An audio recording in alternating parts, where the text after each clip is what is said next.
Hello students, welcome back to KTC. देखिए students, हम NEET के प्रिपरेशन की सीरीज में आज अपना चैप्टर जो कवर करेंगे that is your bio molecules. Okay, bio molecules खासा इंपॉर्टेंट चैप्टर है। इससे क्वेश्चन बहुत ज़्यादा पूछे जाते हैं और थोड़े हाई लेवल के रहते हैं ना, मतलब थोड़ा इसमें थोड़ा सा आपको दिमाग लगाना है because it is the composition of your bio as well as your chemistry, है ना। दोनों चीज़ें हमारे यहाँ पे कवर हो जाती हैं, दोनों में हेल्प भी करती हैं, तो अच्छा चैप्टर है। इसके क्वेश्चंस हम करेंगे। देखिए यहाँ पे जो लेवल आपका रखा है ना क्वेश्चंस का, वो पीवाईक्यू के पीवाईक्यू के लेवल का है, सो दैट कि आपको एक्चुअल सिनेरियो मिल पाए, है ना। ऐसे ही नहीं कि हम कुछ भी उठा के कर ले रहे हैं, हम ऐसे क्वेश्चंस कर रहे हैं जो कि प्रोबेबल है आपके एग्जाम में आने के लिए, या फिर वो या तो आए हुए हैं या तो आ सकते हैं ना। Level is the same. चलिए, coming to the questions start करते, ज़्यादा टाइम वेस्ट नहीं करेंगे हम because your time is valuable. देखिए फर्स्ट क्वेश्चन क्या है कि which of the following is a nucleotide. First question हमसे कहता है कि इनमें से चार ऑप्शंस में से आपको बताना है कि which of the following is a nucleotide. पहला ऑप्शन है आपके पास यूरिडाइन, दूसरा है आपके पास एडेनिलिक एसिड, तीसरा है गुआनाइन एंड फोर्थ ऑप्शन आपके पास जो है option number D is your गुआनोसाइन। Okay, तो इन चार ऑप्शंस में से देखिए आपका न्यूक्लियोटाइड कौन सा होगा। न्यूक्लियोटाइड होने के लिए क्या क्या चीजें चाहिए हमको। कोई भी आपका कंपोजिशन न्यूक्लियोटाइड कब कहलाएगा, जब उसमें शुगर हो, फॉस्फेट ग्रुप हो, प्लस नाइट्रोजनस बेसिस हो, है ना। तीनों चीजें प्रेजेंट होनी चाहिए, तब वो आपका क्या कहलाता है, न्यूक्लियोटाइड कहलाता है। तो यहाँ पे यूरेडाइन जो है हमारा ये क्या है, न्यूक्लियोसाइड है, नॉट टाइड। गुआनोसाइन ये क्या है, ये भी आपका न्यूक्लियोसाइड है। ओके, एंड ये जो आपका गुआनाइन है this is what, this is your nitrogenous bases. Okay, हमने देखा था ना डीएनए के स्ट्रक्चर में कि हमारे पास क्या क्या होता था, एक शुगर होता था, एक फॉस्फेट ग्रुप होता था और एक नाइट्रोजनस बेसिस। तो गुआनाइन कहाँ का पार्ट है आपका, नाइट्रोजनस बेसिस है ये एक तरीके का।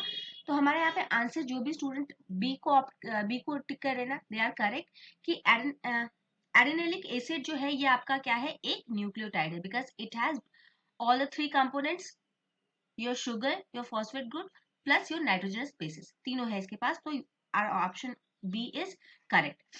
Next question number 2 आपसे कहता है कि ligase is a class of enzyme responsible for catalyzing the linking together of two compounds. हमको लाइगेज की डेफिनेशन एक शॉर्ट में डेफिनेशन दी है कि लाइगेज क्या है, it is a class of enzyme जो कि किसके लिए रिस्पॉन्सिबल है, आपके catalysing the linking between the two compounds. आपको बताना है कि which of the following bonds it not catalysed by it. Ligase के द्वारा कौन सा बॉन्ड जो है आपका कैटलाइज नहीं होता है।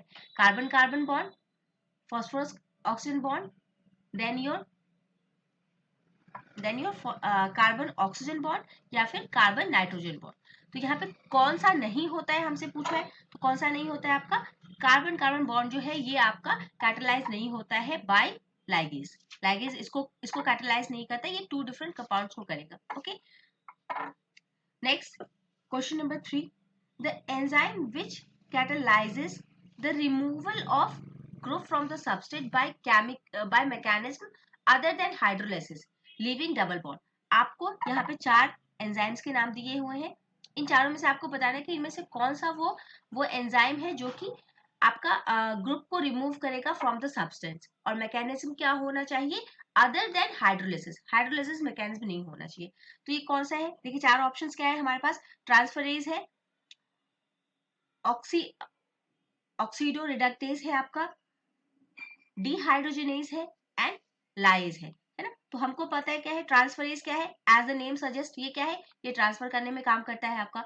देन ऑक्सोरिडक्टेज क्या है, ये ऑक्सीडेशन प्लस रिडक्शन में काम करता है आपका। डिहाइड्रोजनेज क्या है आपका, it is a enzyme which will do what, it will remove the hydrogen atom from your substrate। Okay, तो इन सबका अपना अलग अलग काम है। यहाँ पे हमसे पूछा क्या है, कौन सा कैटलिस्ट आपका रिमूव करेगा ग्रुप को फ्रॉम द सबस्ट्रेट। ठीक है, तो ये कौन है हमारा, लाइज है। ये क्या करता है आपका, ग्रुप को रिमूव करता है from the substrate but not using the hydrolysis process. Okay, now coming to the question number 4। देखिए क्वेश्चन नंबर 4 जो है आपका मैच द फॉलोइंग टाइप का है ना। तो ये जो मैच द फॉलोइंग टाइप के क्वेश्चंस होते हैं ना, ये एग्जामिनर्स के बड़े फेवरेट होते हैं। Why, because an examiner can ask, he can ask multiple things in a particular question. एक ही क्वेश्चन में वो आपसे 4 कॉन्सेप्ट पूछ लेगा यहाँ पे, है ना। जैसे देखिए यहाँ पे हमको चार डिफरेंट चीजें दी हैं, तो हमको ये चारों के बारे में पता होना चाहिए, है ना। तो these are the very important questions आपके लिए भी और एग्जामिनर के लिए भी। अगर ऐसे क्वेश्चंस के आप प्रैक्टिस करते हो ना, तो एक साथ एक ही क्वेश्चन में 4-5 कॉन्सेप्ट आपके क्लियर हो जाएंगे, है ना। तो देखिए हमारे पास ए और बी को हमको मैच करना है, लिस्ट 1 एंड लिस्ट 2 को मैच करना है। पहला है primary structure of protein. Primary structure of protein किसके साथ जाएगा आपको बताना है। सेकेंडरी स्ट्रक्चर ऑफ प्रोटीन में क्या होता है, टर्शियरी कहाँ पाया जाता है और क्वार्टरनरी कहाँ आपका पाया जाता है। तो प्राइमरी स्ट्रक्चर जो प्रोटीन है ये आपका क्या कहाँ है, ये किससे मिलकर बना होता है आपका, पॉलीपेप्टाइड चेन से, है ना। जो प्राइमरी स्ट्रक्चर ऑफ प्रोटीन होगा वो किससे मिलकर बनेगा, पॉलीपेप्टाइड चेन से मिलेगा। देखिए एक जो भी इसमें से चार पांच जितने भी ऑप्शन है उसमें से जो भी आपको आता हो ना, सबसे पहले उस पर ध्यान दीजिए, है ना। जो हमने मैच करा लिया, देखिए अब ए का 3 कहाँ कहाँ आ रहा है, देखिए आइदर बी और ए विल बी आवर आंसर, है ना। इसमें से सारे हार्ड नहीं होंगे, एक दो तो इजी होगा ही होगा। तो हमारा ए का आंसर क्या है, 3 है, यानी कि ए का 3 होगा तो इन दोनों में से कोई एक आंसर होगा। Coming to the next part, secondary structure of protein.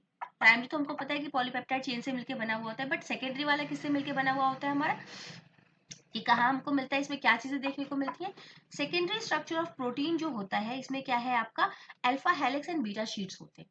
Okay, तो हमको मिल गया बी का 4। ओके, अब यहाँ पे आंसर चेक कीजिए। देखिए हमको इससे पता तो चल गया कि हमारा ऑप्शन क्या है, ए है, बट बाकी के दो पार्ट्स भी हम देख लेते हैं। टर्शियरी स्ट्रक्चर ऑफ प्रोटीन, ये क्या है आपका, यहाँ पे क्या होता है आपका, डाइसल्फाइड बॉन्ड्स होते हैं। एंड क्वार्टरनरी जो होता है स्ट्रक्चर ऑफ प्रोटीन, ये हमको कहाँ देखने को मिलता है, ह्यूमन होमोग्लोबिन में हमको ये क्वार्टरनरी स्ट्रक्चर ऑफ प्रोटीन देखने को मिलता है।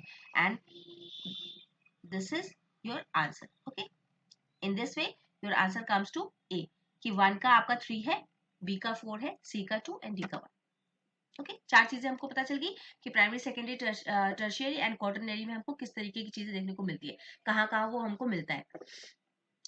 क्वेश्चन नंबर 5 आपका कहता है कि lecithin is a molecular weight organic compound found in living tissues is an example of what.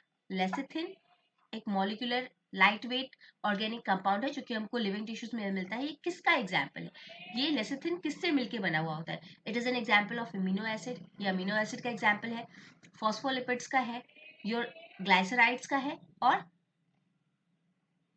Carbohydrates का है ना। तो मतलब किससे बेसिकली ये मिलके बना होता है, किसका कंपोजिशन होता है।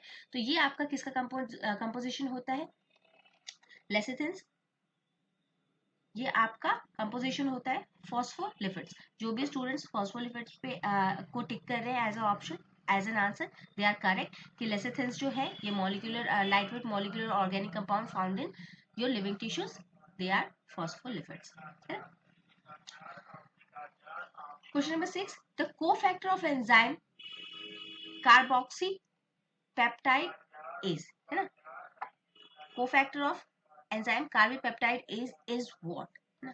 आपको बताना है कि कार्बोक्सी पेप्टाइडेज जो है ये किसका कोफैक्टर ऑफ विच एंजाइम है, जिंक का है, नियासिन का है, फ्लेविन का है, या हाइम का है ना। Hymn is what, your iron containing, है ना, हेमोग्लोबिन हाइम, याद है ना।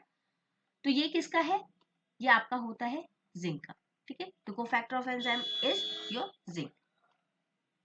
Coming to the question number 7, देखिए ये क्वेश्चन ना खासा इंपॉर्टेंट है, क्योंकि आपको इनहिबिशन से बहुत सारे क्वेश्चन आते हैं। इनहिबिशन वाला जो है, चाहे वो कॉम्पिटेटिव इनहिबिशन हो, कोफैक्टर इनहिबिशन हो, ये वाला बहुत पूछा जाता है। ये सबस्ट्रेट, ये जो आपका जो एंजाइम की फंक्शनिंग है ना, कैटलिस्ट की फंक्शनिंग, उससे आपसे आपसे बहुत सारे क्वेश्चंस पूछे जाते हैं। तो क्वेश्चन 7 रीड करता है आपका कि इनहिबिशन ऑफ सिस्टोनिक डिहाइड्रोजिनेज, अभी हमने बात की थी ना, dehydrogenase is what, it will remove your hydrogen atom from the substrate. तो कह रहे हैं कि inhibition of succinic dehydrogenase enzyme by malonate is a classical example of what, ये किसका एग्जांपल है। ये आपका कोफैक्टर इनहिबिशन का एग्जांपल है, फीडबैक इनहिबिशन का एग्जांपल है, कॉम्पिटिटिव इनहिबिशन, या फिर एंजाइम एक्टिवेशन, किसका एग्जांपल है। It is an example of competitive inhibition. ये इनहिबिशन क्या है, इनहिबिशन का मतलब क्या समझते हैं कि to obstruct something, inhibit something. तो कॉम्पिटिटिव ये इनहिबिशन में क्या है कि जो आपका जो स्ट्रक्चर होता है ना जो इनहिबिटर का जो स्ट्रक्चर होता है वो सेम होता है किसके, आपके सबस्ट्रेट के स्ट्रक्चर से है, दोनों का स्ट्रक्चर मैच करता है, तो इसलिए इन दोनों में क्या हो जाता है, इन दोनों में कॉम्पिटिशन हो जाता है ना, to bind because it inhibitor compound resembles the substrate structure, so they compete for the bonding, है ना, दोनों में कॉम्पिटिशन होता है, इसलिए इसका नाम क्या है आपका, कॉम्पिटिटिव इनहिबिशन। चलिए coming to the question number 8, काफी इजी क्वेश्चन है ना, इसको बहुत आसानी से आप कर लेंगे। देखिए आपको पता है यहाँ पे 4 ऑप्शन है, लिस्ट ए है लिस्ट बी है, दोनों को मैच कराना है। देखिए यहाँ पे सबसे बहुत ही इजी है, क्योंकि यहाँ पे ऑप्शंस बड़े ही इजी है। देखिए इंसुलिन सबसे इजी, हमको इंसुलिन बहुत ज्यादा पता है ना, इंसुलिन कॉमन मैन को भी पता होता है कि व्हाट इज एन इंसुलिन। तो इंसुलिन क्या है, हमारा हार्मोन। अब चेक कीजिए, ओह सही में बहुत इजी है। देखिए एक ही ऑप्शन से आपको पता चल गया कि आंसर क्या है ना, और this is a previous year question, तो क्वेश्चंस आते हैं ऐसे, तो इग्नोर नहीं करेंगे इन टाइप के क्वेश्चंस को। देखिए सबसे पहला बी का क्या है, it is N hormone, insulin is an hormone. GLUT four, GLUT four is what, ये क्या है GLUT four, GLUT four is GLUT four enables your glucose transportation into cells. Then trypsin हमको पता है, trypsin is an enzyme, and collagen is what, it is an intercellular ground substrate. Okay, तो हमारा answer क्या हो गया, इस तरीके से आंसर हो गया हमारा 8 का, ए का 4, बी का 1, सी का 2 एंड डी का 3। Okay, very easy question. Question number 9, again match, देखिए मैच द फॉलोइंग क्वेश्चंस को ज्यादा लेके आने के पीछे का रीजन मैंने आपको बता दिया है कि यहाँ से एक क्वेश्चन से ना आपको 3-4 चीजें पता चलेंगी, एटलीस्ट 4 तो पता ही चलेंगी, यानी कि एक क्वेश्चन से 4 चीजें, 4-5 क्वेश्चन आगे तो 20-25 जो टर्म्स है वो आपके मतलब कॉन्सेप्ट जो है वो क्लियर हो जाएंगे यहाँ पे। अब देखिए यहाँ पे भी लिस्ट ए लिस्ट बी को मैच कराना है आपको। लाइपेज, लाइपेज किसके किसके करस्पॉन्डिंग जाएगा आपको बताना है। न्यूक्लियस क्या करता है, किस तरीके के बॉन्ड से रिलेटेड है। प्रोटेज किससे रिलेटेड है एंड अमाइलेज किससे है। देखिए ये बेसिकली यहाँ पे जो एज वाली जो चीजें होती है ना, ये काम क्या करती है, जिसके पीछे भी एज लगा हो। First thing, it is an enzyme, अगर किसी चीज के पीछे एज लगा है that means it is an enzyme. And what will it do, it will break some bonds, है ना, तो यहाँ पे बॉन्ड्स दिए हैं, तो आपको बताना है कि इसमें से कौन, ये जो एंजाइम्स हमको दिए हैं, कौन सा एंजाइम किस बॉन्ड को तोड़ता है। ओके, अब देखिए हम सबसे पहले जाते हैं प्रोटेज के पास, है ना, हमको प्रोटेज बहुत इजी लगता है as per my point of view, है ना, आपने किसी तरीके से पढ़ा होगा, आपको इसमें से कोई और के बारे में पता होगा, है ना, बट कहीं ना कहीं आपने बायोमोलिक्यूल्स में इनको पढ़ा हुआ है। तो प्रोटेज जो है, प्रोटेज क्या करेगा आपका, protease is related to something protein, है ना, तो प्रोटीन में आपके कौन से तरीके के बॉन्ड होते हैं, पेप्टाइड बॉन्ड। तो प्रोटेज किसको ब्रेक करेगा, आपके पेप्टाइड बॉन्ड को। अब देखिए सी का कहीं 1 आ रहा है क्या, 2 जगह आ रहा है, ठीक है, still we have to go for another option to find out our answer, है ना, एक और हमको देखना पड़ेगा। Then what is your ligase, ligase हमारा क्या करता है, या फिर अमाइलेज हमारा क्या करता है। देखिए अमाइलेज क्या है, अमाइलेज हमको पता है ना कि हमारे डाइजेशन वाले पार्ट में आता है, तो अमाइलेज आपका किसको किसको ब्रेक डाउन करेगा, ग्लाइकोसिडिक बॉन्ड्स को, है ना, डी का 3, ग्लाइकोसिडिक बॉन्ड देखिए आप कहीं आ रहे हैं, डी का ये रहा, है ना, हम दो इन दोनों में कंफ्यूज थे, तो दो अगर चीजें हमको पता है तो बाकी का हमारा अपने आप सॉल्व हो गया ना, हमको देखने की भी जरूरत नहीं है, but still we will check. Amylase हमारा ग्लाइकोसिडिक बॉन्ड्स को ब्रेक करेगा। न्यूक्लियस जो है हमारा, ये किसको ब्रेक करेगा, आपका न्यूक्लियस ब्रेक करेगा आपका फॉस्फोडाइएस्टर बॉन्ड को। एंड जो लाइपेज है ये किसको करेगा, एस्टर बॉन्ड्स को ब्रेक करेगा। तो these enzyme will break these bonds. From this we can conclude that our option C is the correct answer for question number 9. Coming to the question number 10. This question is also important क्योंकि ये भी क्या है, आपको पूरा एक catalytic cycle जो है, जो कैटालिस्ट का साइकिल होता है किस तरीके से वो वर्क करते हैं ऑफ एन एंजाइम, उसका आपको पूरा सीक्वेंस बता रहा है, यानी कि पूरा प्रोसेस आपको एक ही क्वेश्चन में बता देना है ना, कि what is the process of catalytic cycle of an enzyme action, enzyme किस तरीके से फंक्शन करता है इन अ कैटालिटिक साइकिल, वो आपको बताना है। सबसे पहले देखिए ऑप्शन क्या है आपका, substrate, substrate enzyme complex formation, ये फर्स्ट हो नहीं सकता बिकॉज डायरेक्टली कॉम्प्लेक्स आपका फॉर्म नहीं होगा, यानी कि ए नहीं, है ना, यानी कि ये वाला ऑप्शन जो बी वाला ऑप्शन है, this can't be your answer, है ना। सबसे पहले क्या होगा कि substrate binding to the active site, E, सबसे पहले क्या है, सबस्ट्रेट जाके बाइंड करेगा टू द एक्टिव साइट, है ना, उससे पहले हमको कोई भी नहीं दिख रहा है जो इससे पहले वाला प्रोसेस बताए। तो यहाँ पे देखिए हमको इतना पता चला कि first E will be our first option, सबसे पहला प्रोसेस, सबसे पहला स्टेप जो होगा आपका सबस्ट्रेट बाइंड करेगा एक्टिव साइट पे। देखिए या तो ये आंसर होगा या तो ये आंसर होगा। नेक्स्ट, बाइंड करने के बाद क्या होगा, जब ये बाइंड कर जाएगा तब ये क्या करेगा, इट विल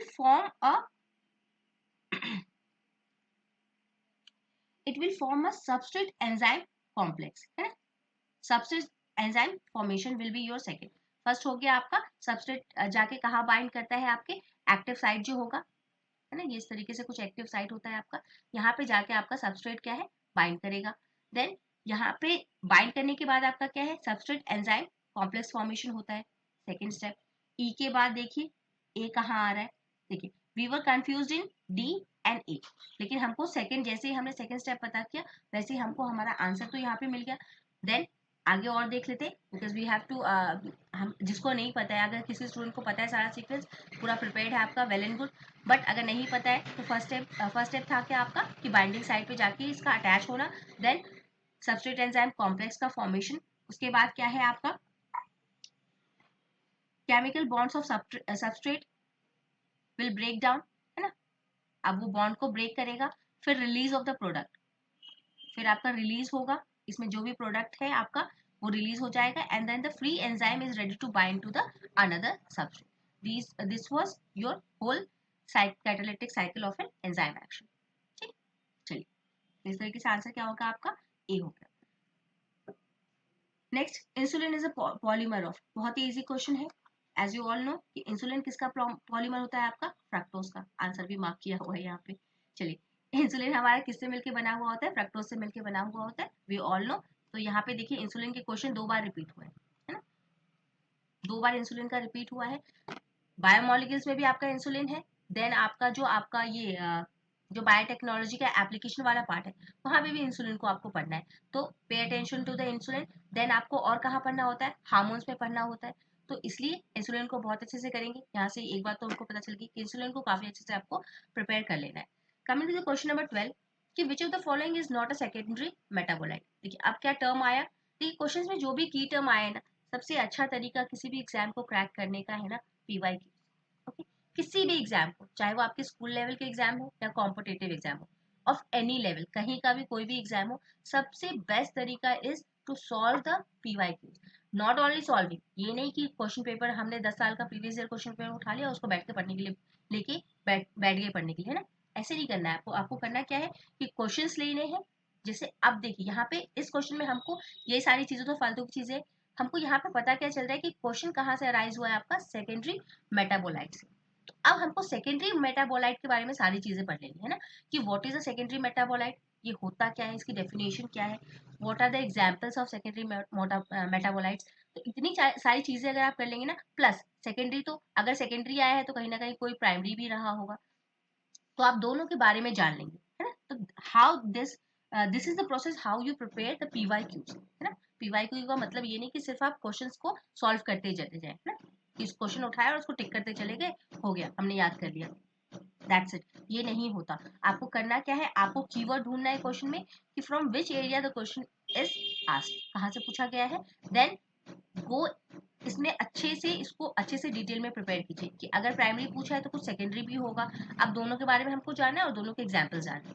तो प्राइमरी मेटाबोलाइट्स क्या होते हैं आपके, ये कुछ ऐसे आपके मेटाबोलाइट्स होते हैं जो कि डायरेक्टली आपके हेल्प करते हैं किसमें, ग्रोथ में, direct involve in your growth, then reproduction, इन सब चीजों में ये आपके ग्रोथ, रिप्रोडक्शन, डेवलपमेंट, इन तीनों में आपके ये डायरेक्टली इन्वॉल्व होते हैं प्राइमरी मेटाबोलाइट्स। जो सेकेंडरी मेटाबोलाइट्स होते हैं ये डायरेक्टली तो इन्वॉल्व नहीं होंगे आपके ग्रोथ, डेवलपमेंट एंड रिप्रोडक्शन में, वो डायरेक्टली इन्वॉल्व नहीं होंगे, but they facilitate the primary metabolites, किसी और तरीके से वो हमको हेल्प करते हैं, बट ये डायरेक्ट इन्वॉल्वमेंट इसका नहीं होता है। This is the basic definition of it, and कुछ एग्जाम्पल्स आपको इसके याद कर लेने, है ना, as much as you can remember। तो हमसे क्वेश्चन नंबर 12 में पूछा है कि इसमें से कौन सा आपका सेकेंडरी मेटाबोलाइट नहीं है पूछा है ना। नॉट वाले क्वेश्चंस में भी थोड़ा ध्यान दीजिएगा। देखिए curcumins, they are secondary metabolites, morphine yes, anthocyanin yes, तो ये तीनों जो है ये आपकी क्या है, सेकेंडरी मेटाबोलाइट्स है, बट लेसिथिन क्या है, ये आपका मेटाबोलाइट नहीं है, है ना। अभी हमने इसके बारे में भी बात की थी, अभी ये क्वेश्चन रिपीट हुआ था कि lecithins क्या होते हैं, they are small lightweight molecular organic compounds which are found in your living tissues, है ना। और किससे बने हुए होते थे ये फॉस्फोलिपिड से बने हुए होते हैं। इतनी चीजें हमने जानी। तो this is not your secondary metabolite. Next, coming to the question number 13, cellulose does not form blue colour with iodine. बड़ा ही बेसिक सा क्वेश्चन है ना, हम बचपन से करते आ रहे हैं इस क्वेश्चन को। सेकेंडरी जो है आपका ब्लू कलर नहीं बनाता है when it is combined with your iodine. क्यों क्यों ऐसा नहीं करता ये? It is a helical molecule, it does not contain complex helix and hence cannot hold iodine molecules. It breaks down when iodine react with it. It is a disaccharide. इसका answer क्या है? क्यों ग्लूकोज आपका blue colour नहीं show करता है? Because it does not contain a complex helix. इसके पास complex helix नहीं है, that's why it can't hold your iodine molecule. ठीक है, तो अगर आयोडीन मॉलिक्यूल को होल्ड नहीं कर पाएगा तो ये कलर अपना चेंज नहीं करता। Okay, next, coming to question number 14। Question number 14 क्या कहता है कि when a carrier protein facilitates the movement of two molecules across the membrane in the same direction, तो उसको हम क्या बोलते हैं? ठीक है, कैरियर प्रोटीन अगर मूवमेंट को फैसिलिटेट करे of two molecules across the membrane, membrane ये आपका डिफ्यूजन वगैरह वाली बातें है ना, तो मेम्ब्रेन के पार अगर लेके जाना है हमको दो मॉलिक्यूल्स को, but in the same direction, एक ही डायरेक्शन में फ्लो हो, तो उसको हम क्या बोलते हैं? सिम्पोर्ट, यूनिपोर्ट, ट्रांसपोर्ट, एंटीपोर्ट, है ना। ट्रांसपोर्ट तो हमको पता है क्या होता है, ट्रांसपोर्ट सिंपली ट्रांसफरिंग। देन यहाँ पे तीन चीजें आपको जानी है। देखिए यहाँ पे सेम आया है ना, तो हमारा आंसर क्या हो जाएगा? सिम्पोर्ट। ऐसे याद रखिए, same for symport, same symport. Anti मतलब हमको पता है उल्टा, अगर यहाँ पे अपोजिट डायरेक्शन लिखा होता तो यहाँ पे हमारा क्या हो जाता है? एंटीपोर्ट हो जाता। एंटी मतलब एक दूसरे के अपोजिट। एंड यूनिपोर्ट का मतलब क्या है कि ये यूनिपोर्ट में आपके जो मॉलिक्यूल्स होंगे, है ना, यहाँ पे लिखा है ना टू मॉलिक्यूल्स, ये एक दूसरे के मूवमेंट से इंडिपेंडेंट होंगे, है ना, कि हमको तुमसे कोई मतलब नहीं है। एक एक मॉलिक्यूल है ए, एक मॉलिक्यूल है बी, तो ए अपने रास्ते, बी अपने रास्ते, बी को ए से कोई मतलब नहीं, ए को बी से कोई मतलब नहीं है। तो यहाँ पे हमसे सेम डायरेक्शन पूछा है, तो our answer will be simple.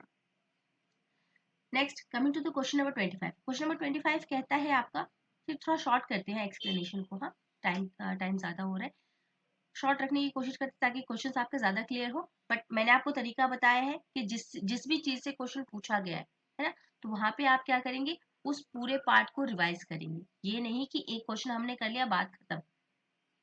चलिए, ये क्वेश्चन नंबर 15 में आपको दो स्टेटमेंट्स दिए हैं, आपको बताना है कि दोनों में से कौन सा, दोनों ट्रू है, दोनों फॉल्स है, वन सही है या टू सही है, आपको ये बताना है। स्टेटमेंट वन कहते हैं कि the protein is imagined as a line, the left end represented by the first amino acid named as C terminal and right ends represent the last amino acid। ठीक है, जो गड़बड़ लग रही है। नेक्स्ट करते हैं, human adult human hemoglobin consists of 4 subunits, 2 subunits of alpha type and 2 subunits of beta type। ठीक है, ये तो हमको सही लग रहा है। हाँ, देखिए ये वाला पार्ट जो है आपका बिल्कुल सही है कि जो एडल्ट ह्यूमन का हीमोग्लोबिन जो होता है उसमें 2 सब यूनिट्स होते हैं, दो आपके अल्फा टाइप के, दो आपके बीटा टाइप के। This is absolutely correct. Okay, तो देखिए करेक्ट कहाँ पे हो रही है इसकी बातें? इन दोनों में हो रही है। बट जो ये प्रोटीन को है ना, प्रोटीन को हम क्या मानते हैं कि it is a imaginary line. इसमें जो आपका यहाँ पे जो चीजें दी हैं थोड़ी उल्टी दी हुई। फर्स्ट अमीनो एसिड जो यहाँ से स्टार्ट होता है, लेफ्ट हैंड से स्टार्ट होता है और राइट हैंड पे खत्म होता है, तो टर्मिनेट कहाँ होता है आपका? सी टर्मिनल पे। सी टर्मिनल पे ये टर्मिनेट होगा और एन टर्मिनल पे ये आपका स्टार्ट होता है। ओके,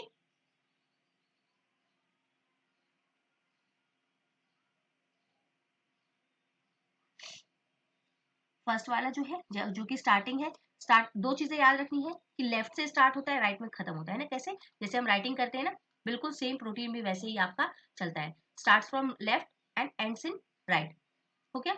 एंड देन क्या है, जो पहला वाला है उसको एन टर्मिनल बोलते हैं। फर्स्ट वाला अमीनो एसिड का कंपोजिशन है ना, it is protein is what, it is a composition of, it is a chain of your amino acids linked by peptide bonds, ये हमने देखा है ना। तो फर्स्ट वाला जो अमीनो एसिड होगा वो एन टर्मिनल होगा और जो लास्ट वाला होगा सी टर्मिनल, इसीलिए ये गलत हो गया। आंसर हमारा क्या है? सी। नेक्स्ट क्वेश्चन नंबर 16 कहते हैं कि primary protein are also called as polypeptide because, primary proteins जो होते हैं उसको पॉलीपेप्टाइड्स भी हम कहते हैं। क्यों? Because they can assume many conformations, they are linear chain, they are polymers of peptide monomers, या फिर successive amino acids are joined by peptide bonds। क्या आंसर होगा इसका? आंसर बताएंगे? अभी हमने इसको डिस्कस किया है, ये गलत नहीं होना चाहिए। देखिए अभी हमने कहा ना कि जो आपके प्राइमरी प्रोटीन्स होते हैं, प्रोटीन्स क्या होते हैं? पॉलीपेप्टाइड्स को क्यों बोलते हैं? Because they are the successive amino acids joined by your peptide bond, है ना। अमीनो एसिड्स को जोड़ के हमने क्या बनाया है? आपका प्रोटीन बनाया, प्राइमरी प्रोटीन्स को। क्वेश्चन नंबर 17 कहता है आपसे, विच of the following pair represents free living nitrogen fixing aerobic bacteria, है ना। आपको बताना है कि तीन चीजें बतानी है कि तीनों चीजें होनी चाहिए इसमें, है ना, कि वो फ्री लिविंग भी हो, नाइट्रोजन फिक्सिंग भी करता हो, प्लस आपका एरोबिक बैक्टीरिया भी हो। ओके, तो देखिए यहाँ पे आपको दिखेंगे कौन कौन से। देखिए आपका ऑप्शन है Pseudomonas, Pseudomonas and Thiobacillus, Rhizobium and Frankia, Azotobacter and Beijerinckia. Option D is your. आपका यहाँ पे तीनों चीजें होनी चाहिए, तो तीनों चीजें किसमें होती हैं? आपका अज़ोटोबैक्टर एंड बेजिनी। ठीक है, चलिए question number 18, choose the incorrect enzymatic reaction. Incorrect कौन सा है इसमें से? एंजाइम वाला रिएक्शन आपको बताना है। डाइपेप्टाइड्स से आपका अमीनो एसिड बना, maltose will give you maltose का कन्वर्जन थ्रू द माल्टेज किसमें हुआ? ग्लूकोज प्लस फ्रक्टोज में। सक्रोज सक्रेज को यूज करके ग्लूकोज प्लस फ्रक्टोज में ब्रेक डाउन हुआ। लैक्टोज लैक्टेज का यूज करके, लैक्टेज एंजाइम का यूज करके किसमें कन्वर्ट हुआ? Glucose and galactose. आपको बताना है इसमें से कौन सा इनकरेक्ट है, इनकरेक्ट वाला आपको बताना है। क्वेश्चन नंबर 18,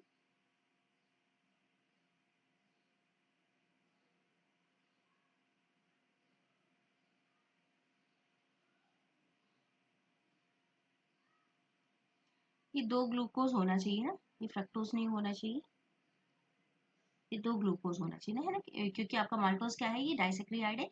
तो ओके, अच्छा, हाँ यही आंसर है आपका। देखिए माल्टोज क्या है? माल्टेज का यूज करके ग्लूकोज प्लस फ्रक्टोज में नहीं कन्वर्ट होता, यहाँ पे फ्रक्टोज लिख लिया है, that's why it is incorrect. यहाँ पे होना क्या चाहिए था? आपका ग्लूकोज होना चाहिए था, है ना। अगर ग्लूकोज होता तो करेक्ट होता, हमसे इनकरेक्ट ही पूछा है। इस तरीके के क्वेश्चन को थोड़ा ध्यान देंगे इसमें, करेक्ट इनकरेक्ट, क्योंकि आपको सही वाली चीजें पता होती है तो आपका ध्यान क्या है? गलत पे चला जाता है, उसको आप टिक कर देते हैं ना। तो ये क्या है आपका? माल्टोज, माल्टेज का यूज करके किसमें कन्वर्ट होता है? ग्लूकोज प्लस ग्लूकोज में, not fructose. Coming to the question number 19, if a DNA contains sulfur instead of phosphorus and the protein contains phosphorus instead of sulfur, what would what would have been the outcome of Hershey and Chase experiment? इसमें अगर आपका ये कह रहे हैं कि अगर हमने सल्फर को फास्फोरस से अगर इंटरचेंज कर दिया होता, हार्शे चेस का जो एक्सपेरिमेंट है उसमें हमने देखा था कि दो रेडियो एक्टिव चीजें हमने यूज की थी, एक सल्फर को यूज किया था और एक फास्फोरस को यूज किया था। तो कह रहे हैं अगर दोनों को इंटरचेंज कर दिया जाता तो क्या होता, है ना, हमारे पास क्या ऑप्शन आता? Radio active phosphorus in bacterial cell, no radio active sulphur in bacterial cell. Option number C, both radioactive sulphur and phosphorus in bacterial cells, या फिर radioactive sulphur in bacterial cells, है ना। आपको बताना है कि अगर इंटरचेंज हुआ होता तो क्या होता। तो ये किया क्यों गया था? सो दैट कि वी कैन इजिली डिटेक्ट कि अगर हमने रेडियो एक्टिव एलिमेंट्स अगर डाले हैं तो किस बैक्टीरिया में आ रहा है, ताकि वो हमको बता सके कि किसमें उसका ट्रांसफर हुआ है ना। तो अगर हमने ऐसा किया होता तो सिंपली होता क्या यहाँ पे कि जो रेडियो एक्टिव सल्फर है ना will be seen in the bacterial cell. कहा है? ऑप्शन डी, है ना, कि रेडियो एक्टिव सल्फर जो है वो कहा जाता है? आपका बैक्टीरियल सेल में चला जाता है ना। इंटरचेंज करते तो ज्यादा क्या होता है? यही होता। Next, coming to question number 20। Question number 20 कहते हैं कि in the enzyme which catalyses the breakdown of H2O2 to H2O plus O2, the prosthetic group is. यहाँ पे प्रोस्थेटिक ग्रुप क्या है? इस वाले रिएक्शन में आपका प्रोस्थेटिक ग्रुप कौन सा है आपको बताना है। नियासिन है, nicotinamide, option A niacin, option B is your nicotinamide, adenine, di nucleotide, या फिर हेम, या फिर जिंक। आपको बताना है इन चारों में से कौन सा यहाँ पे प्रोस्थेटिक ग्रुप है। इस इस ब्रेकडाउन के लिए, है ना। आपका क्या है यहाँ पे, देखिए आपका यहाँ पे आंसर क्या हो जाएगा, यहाँ पे हेम आपका आंसर हो जाएगा। हेम इज एन आयरन कंटेनिंग, पहले ही हम डिस्कस कर चुके हैं इसको। क्वेश्चन नंबर 21 कहता है कि the dehydration reaction links two glucose molecule to produce maltose. ठीक है, दो ग्लूकोज, अभी हमने देखा माल्टोज वाला केस कि वहां पे क्या है, आपके 2 मॉलिक्यूल्स ऑफ ग्लूकोज होते हैं। If the formula for the glucose is this, then what is the formula for the maltose. हमको पता है कि माल्टोज क्या है, डाइसैक्रिहाइड है, किसका, 2 ग्लूकोज से मिलकर ये माल्टोज बना हुआ होता है। तो कह रहे हैं कि अगर ग्लूकोज का फॉर्मूला है आपका C6H12O6, तो आप बताइए कि माल्टोज का फॉर्मूला आपका क्या होगा, है ना। माल्टोज का बहुत ही इजी है, माल्टोज का आप यहाँ से निकाल लेंगे कि माल्टोज का क्या होगा फिर आपका। देखिए डायरेक्ट डबल मत कीजिएगा, बिकॉज यहाँ पे डायरेक्ट डबल करेंगे तो आपको आंसर क्या मिलेगा, यहाँ से कुछ ये वाला समझ में आ रहा होगा, लेकिन दिस इज नॉट करेक्ट। आपका यहाँ पे आंसर क्या, थोड़ा माइन्यूटली ऑब्जर्व कीजिएगा इसको। यहाँ पे आंसर क्या आएगा, C12H22 एंड O11 आएगा आपका। Why, because there will be an H2O attachment, है ना, इसके साथ एक अटैचमेंट होगा H2O का। तो यहाँ पे आपकी ये 24 हो गया और ये 12 हो गया। ठीक है, डायरेक्ट ये आंसर मत टिक कीजिएगा कि अगर दो ग्लूकोज है तो डायरेक्ट हम मल्टीप्लाई कर दें। नेक्स्ट क्वेश्चन नंबर 22 कहता है कि which of the following are not secondary metabolites. देखिए फिर से सेकेंडरी मेटाबोलाइट्स आया, यानी कि प्राइमरी और सेकेंडरी मेटाबोलाइट्स को आपको बहुत अच्छे से प्रिपेयर करके जाना है। आपसे यहाँ पूछा है कि कौन सा सेकेंडरी मेटाबोलाइट नहीं है, यानी कि यहाँ पे कुछ आपके प्राइमरी गिवन है, आपको कुछ प्राइमरी गिवन है और कुछ सेकेंडरी गिवन है, तो आपको इसमें से प्राइमरी वाला निकालना है, क्योंकि नॉट पूछा है ना हमसे, तो हम यहाँ पे प्राइमरी वाला निकाल लेंगे अपना। देखिए rubber and gum, rubber and gum है आपका सेकेंडरी वाला, सॉरी प्राइमरी हमको पता करना है क्योंकि हमको नॉट पता करना है। तो रबर एंड गम है, मॉर्फिन एंड कोडाइन है, अमीनो एसिड एंड ग्लूकोज है, या फिर बिनब्लास्टिन प्लस कर्क्यूमिन्स। कौन सा आपका है इसमें से प्राइमरी वाला,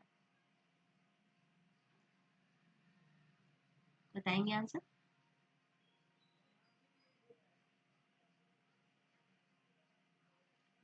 प्राइमरी हमारे कौन से हैं यहाँ पे, प्राइमरी मेटाबोलाइट्स कौन होते हैं आपके, अमीनो एसिड्स एंड ग्लूकोज, क्योंकि ये डायरेक्टली लिंक्ड है ना हमसे, क्योंकि प्रोटीन्स मिलके बने होते हैं आपके अमीनो एसिड से, एंड ग्लूकोज हमको पता है कि ग्लूकोज तो हमको चाहिए ही चाहिए। तो these are the primary metabolites as they are directly involve in your growth, development and reproduction function.